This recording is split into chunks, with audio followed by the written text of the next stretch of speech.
Hey, fifth grade. Now that I've covered the vocabulary words with you, I want to just talk about what Miss Frommel and I expect from you to complete on the vocabulary attachment on Google Classroom. So, under the daily assignment in that same um, feed, that stream, this assignment, Bound for Oregon, Vocabulary Chapter 1 and 2, uh, template will be listed there for you guys all to make your own copy. So the directions say for each vocabulary word, complete all of the boxes. The vocabulary word is listed at the top of each box. For these two chapters, there are 8 vocabulary words. Use the following links to help answer the questions. So I have dictionary.com linked on here for you to help you find definitions. And then I have Thesaurus, which will help you find synonyms and antonyms easier. You are more than welcome to use both of those websites. That is why I put them there for you. So as we work through Bound for Oregon, you will have a template that looks just like this for just about every chapter.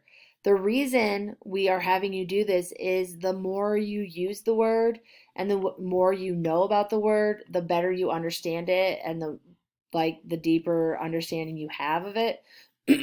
So, for each vocabulary word, so they're listed at the top. So the first one is massacre. You are going to put a definition for what massacre means. Now, you could easily go onto my previous recording and write the definition, but Ms. Frommel and I want you to go to dictionary.com and find a definition of massacre. We want you to come up with your own definition. You can use dictionary.com and put it in your own words, or just use the definition from dictionary.com. We do not want you to copy our definition word for word.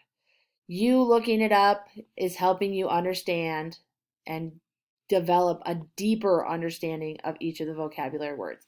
So then it'll be helpful when you hear these words in the book, you'll know what they mean. They won't be new for you.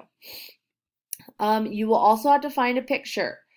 For massacre, I'm going to get rid of the picture because Ms. Frommel and I both agree that there's probably not a school appropriate picture of a massacre. So we're just going to delete the picture part for massacre. But then we want you to come up with a synonym, which thesaurus.com will help you, a synonym for massacre, and an antonym.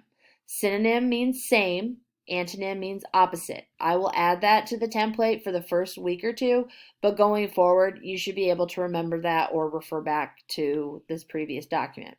And then Ms. Frommel and I want you to write a sentence using the vocabulary word correctly. Don't just write anything random. Really, truly try to use the vocabulary word in a sentence in the correct way. That's all we want you to do. So going forward, every chapter, every 2 chapters, you will have vocabulary words and you will do a similar activity just like this to better understand the words. If you have any questions, Ms. Frommel and I will be on from 1 to 1:30 tomorrow afternoon so we can help answer any questions that you need. It's also important to always do the reading portion first, unless Ms. Frommel and I tell you differently, because Ms. Frommel will be reading the book and my activity will be tied to whatever Ms. Frommel just read to you. So it's important to make sure, unless we tell you, that you will always do reading before language arts. I've really missed you guys. I hope you guys are all well, and I look forward to hearing from you guys. So take care.